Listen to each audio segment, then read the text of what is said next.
I just wanted to touch base on a couple things that I think um, people are not considering, but I had put out in a Substack a few days ago saying RIP, rest in peace, Charlie Kirk, because that thing that traumatized a lot of people also has a lot of people questioning the narrative. But these are not people that are just starting to question the narrative. These are people that have been questioning the narrative since we never got the release of the Epstein files. And Trump's team started acting kind of bizarre when asked about it, as did Trump. And I'm sure a lot of you know that there's a lot of people in the alternative information community who have been saying things like, hey, this isn't adding up. It doesn't make sense. It doesn't look like you can look at the videos of him coming to and leaving the scene. They're like, okay, where's the gun? Even the idea that the shooter got to the corner of the building and broke down the gun, took off the barrel um, before getting off the roof when he just ran from one side to the other. They were saying it's time consuming. I don't know anything about that. I'm not a gun expert. I am looking at the videos and going, I don't know, it's kind of plausible. So I don't even want to talk about any of that. But I do want to talk about the fact that there seems to be an angle of this story that people are missing. And I just want to bring it up for you because it was embedded in my Substack that I did about Charlie Kirk. God rest his soul. And it has to do with the video that I embedded in that Substack closer to the end. It's this Chinese fellow. And I think he was formerly I don't know if he is anymore because I went to look up his actual page. He was formerly a professor at Harvard, and I think he might have been chased out for this series of lectures that he had been giving about a kind of secret cabal that rules the world. So if you go watch that video, he says something very interesting in it, and it is still on YouTube. Anybody can find it. One of the most interesting things about YouTube in the last several months is the fact that it allows almost anything to go out in the air, and that the YouTube that was really censoring people during the time of COVID, that's not the YouTube that is right now. The YouTube that is right now is the wild, wild west. And so anything goes out over the air, and there's very little removing of things or censoring speech. A lot of people still like censor words, like they'll say the V if they're talking about, what I'm talking about. I mean, why tempt it, right? But they will still censor certain words for the fear that the algorithm will knock them down or censor them or blacklist them or something like that. And I just don't think that's the case. I think that everything and anything gets out there, and I think really it's kind of catering people to what they want to see. What they're looking for is what they're getting. So I think that is really, if there's a censorship thing going on, which a lot of people say, because I think a lot of content creators have felt like they've lost a lot of revenue as of late, because I think people are just done with all of it. They were waiting for answers, and for a long time we thought we were going to get some answers, and then it's like Charlie Brown and the football keeps getting pulled away. So it's like always just about to get something, and it's like people have had their adrenals just worn out. Like they were waiting for something big to happen, something big to drop, and it just doesn't happen. And maybe people just aren't watching the content because they're just like, I can't take it anymore. I have to focus on my own life. But there's this kind of countervailing force, it seems to me, that is trying to say, no, look at this. You need to look at what's happening here. And all these kinds of incidents keep happening to get people to kind of like look at this, look at the raw ugliness of all this. Now, in the last couple of days, obviously, that has been the assassination of Charlie Kirk, which was plastered all over the internet and socials. And just horrific. But also the reaction of various leftists cheering about it, and just how disgusting and dehumanizing so many of their messages are, that it's like, who are these people that we're living with? Like, it seems like we're living in an environment full of sociopathic lunatics. Because that's what it feels like when somebody cheers the death of a person in front of a couple thousand students and his family and like other families. Like, to dehumanize him so much that you literally cheer his assassination in front of people. I mean, that's really disturbing stuff. I was just watching some videos. There was a big protest that was in the UK this weekend. Forgive me if I don't remember the name of it, but huge protest run by Tommy Robinson, who is a far right character, whatever. I have no opinion here or there on Robinson, but he ran a protest against what's going on in the world, but the way that it seems like our elites are just completely selling out the people that, by the way, they're supposed to be working for. And I think that was really the point of the festival. Even the news has to say, oh, maybe there was 150,000 people. To me, it looks like a lot more people were there, honestly. And some estimates are saying, as many as 1 million. I don't know if that's right either. I know it was a shitload of people. But similarly, there was a protest in Toronto, my own neck of the woods in the GTA, Toronto, Ontario, Canada, where people were protesting for Canadian rights and freedoms. And then there was a counter protest of people calling those people fascists and Nazis. And they're all just kind of like, what? Are these people crazy? And it's really this wild dynamic. But I bring that up because Rebel News put out a video this morning where you can go watch it. And there's this one, she just happens to be black. I'm using it as a descriptive word. African American. I don't know if she's African. But the point is that she is a black woman, and she says, "One to the neck, that's what you get," or something. And she's saying it with this like, this is just a regular person at a protest. You would think amongst other regular people, and the way that she's saying it with such jubilance and anger, and just like, it's this weird. You can't make sense of. The only way to make sense of it is to call it what it kind of looks like, which is it looks and feels and sounds demonic. And I know a lot of people, they don't want to hear the D word, they don't want to hear the G word, and they don't want to hear the R word. But I think that's what I wanted to talk to you about, because the guy that the Chinese fellow that put up the video that I was talking about, that gives this impression of what these elitist classes or cults that rule the world, so he says, secret societies, he says they are doing this on purpose. And he quite literally names the G word, and not God, the other G word that gets thrown around a lot and has been done since the operation has been going on in Gaza. And originally, when that started happening after October 7th, I was one of the people that was like, well, Israel is the only Western-style democracy in the middle of the Middle East, and it's surrounded by hostile nations and peoples, and they have the closest conception of rights to our own in the Western world, say the United States or Canada, or even used to be large parts of Europe.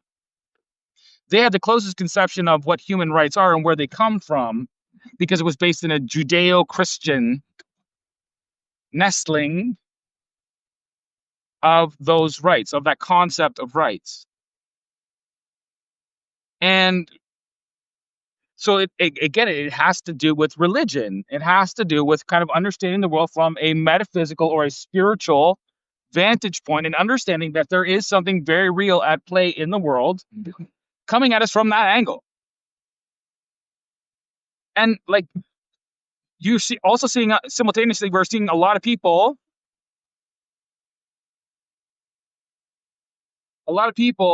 kind of like get religion quick. And there was a lot of that. There was a lot of crosses at the Tommy Robinson protest in the UK, in London, I believe. And we're seeing that a lot of people are going back to church. A lot of people are going back to Christianity, and a lot of people are going back to Christ. And so that's what I wanted to bring up here, because in the video, and what I had put in my Substack is, you need to understand this is a religious thing. There's something spiritual happening here. It's not just, you can't look at it from a purely nuts and bolts numbers,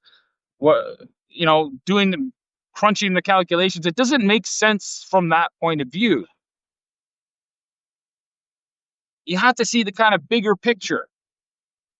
And if you understand the bigger picture, specifically between the Abrahamic religions, you would understand that there is Judaism, which was basically, if you believe that the Messiah came, as I do, if you believe Jesus Christ was the Messiah of the Jewish people, Judaism then morphed into Christianity. Now, there's a lot of people in Judaism that are still Jewish. And by the way, you can be ethnically Jewish and accept the Messiah. That makes you a Messianic Jew. That makes you a completely different classification, at least mentally. The way you think about the world, the way you think about all of reality and where rights come from, and all these kinds of things. You think about it differently than a Jewish person. Now, that doesn't matter what breed of Judaism it is. You could be from like the Sadducees that used to worship at the temple, and they were kind of like the authorities of the temple. You could be the Pharisees that were the ones that were the authorities outside of the temple. And once the Sadducees were kind of like taken out because the temple was removed, the Pharisees became kind of like the authorities in Judaism. The point is that they would still read the Torah and the scriptures, and they mostly morphed into the Talmud, which is kind of like the recorded teachings of the rabbis, and kind of like these are very intelligent people that look at things through a worldview of laws. A worldview of laws, or at least it looks like it's a worldview of laws on the surface. But when you get to the kind of core of it, you understand that they believe with a religious conviction that the land of Israel was gifted to them by God. I'm not saying anything about any individual. I'm talking about the religion as a whole, the spiritual worldview.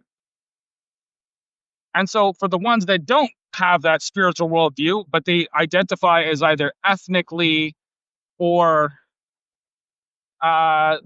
philosophically Jewish, although it tends to be ethnic, and very few people actually convert to Judaism, but it does happen. Once the attempt at a Holocaust happened, once the attempt at a Holocaust happened in Nazi Germany, a lot of them fled back to the Jewish homeland, which would be Israel. Now, that was facilitated by the Brits. You could talk a lot about that. I'm not going to. I'm just talking about the thing that seems to be missing from people. So you have to understand that at the core, the core of that belief, they kind of recongregate on Israel. And I'm just giving you the perspective of what people who believe this religion is not just their ethnicity, but also their spiritual core. If they say that they're home, these are Zionists. If they say they're home, this is not all. This is speaking as a general kind of like way to understand it. They believe that Israel is their homeland, and they also believe that the Messiah has not yet come yet. But they also believe that the Messiah is going to come in the end times.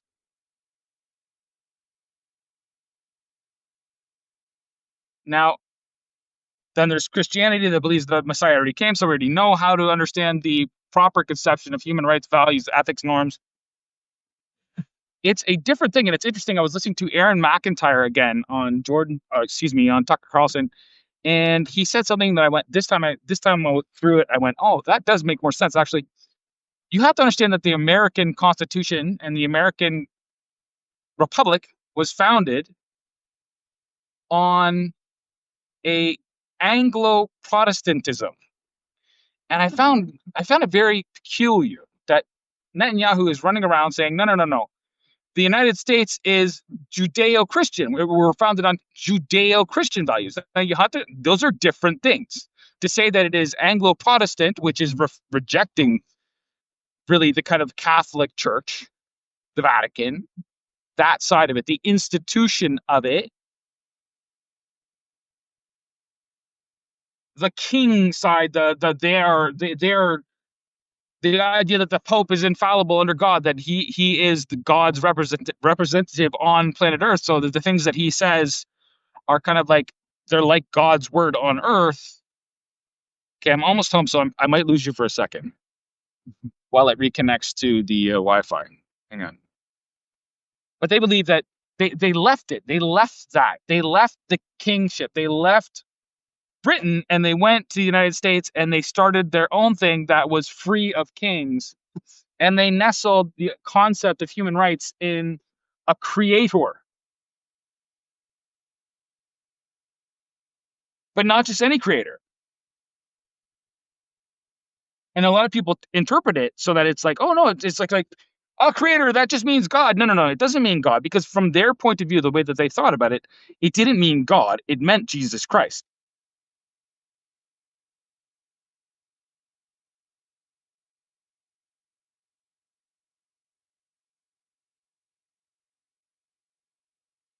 And so it's a different way to think about it. Hey, brother. Oh, sorry, you gotta think that. No, no worries. Thanks, buddy.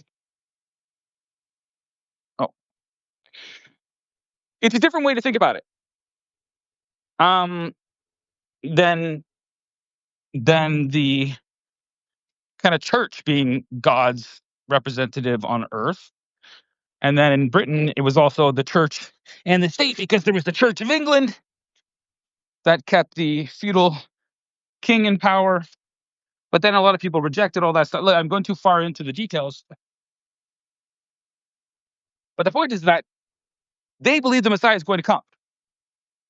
And then when the Messiah comes, their Messiah, the Jewish Messiah, he's supposed to bring 1,000 years of peace, and everybody will realize that everything that they've done and everything that they're doing it for, not just for themselves, but for everyone else. That's what they believe. That's kind of like at the kernel of their entire belief system.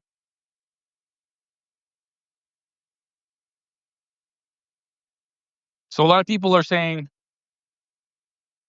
that they're trying to do a genocide and all these kinds of things. And from their point of view, that's not correct. From their point of view, they're trying to free the world.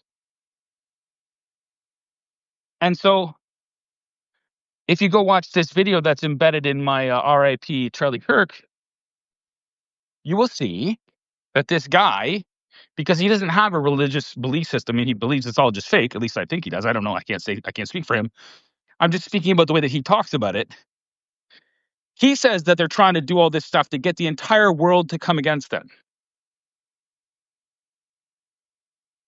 And a lot of these influencers, I think some of the best breakdowns have been done by Liberty Lockdown. You should go check out his couple videos on it. Tim Dillon did a really good video where he spoke to Max Blumenthal about the whole scenario. Kim Iverson is saying some stuff, and she's a little wacky, but I understand a lot of people don't have the time to go do the kind of like really watching a lot of videos like I do. But long story short, the official account does not make sense. At least it doesn't seem to.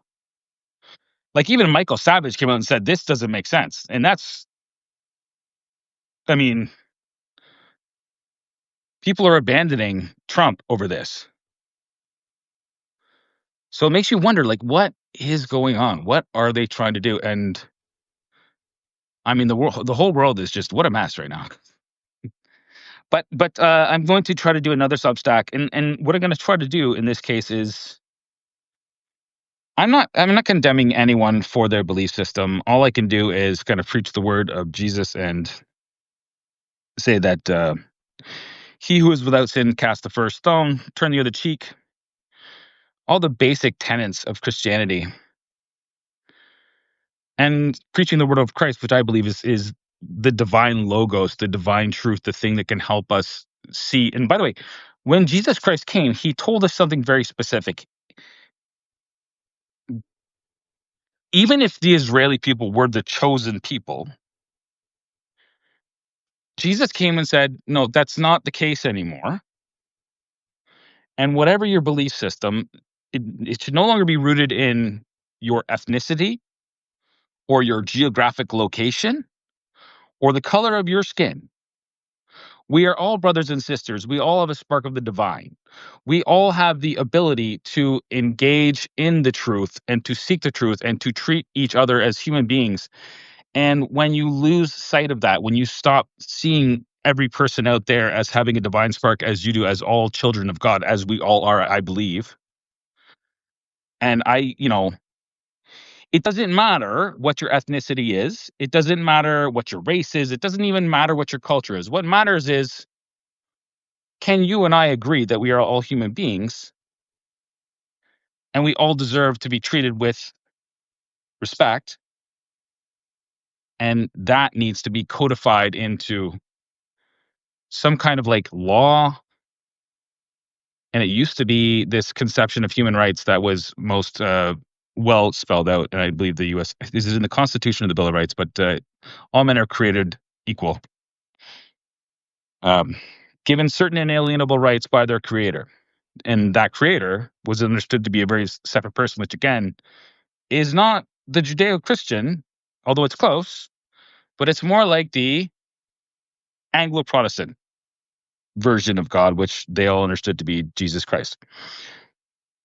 And, I'm not saying anything other than that. I'm just saying that, we need to pray for Charlie's family, pray for calm, pray for peace,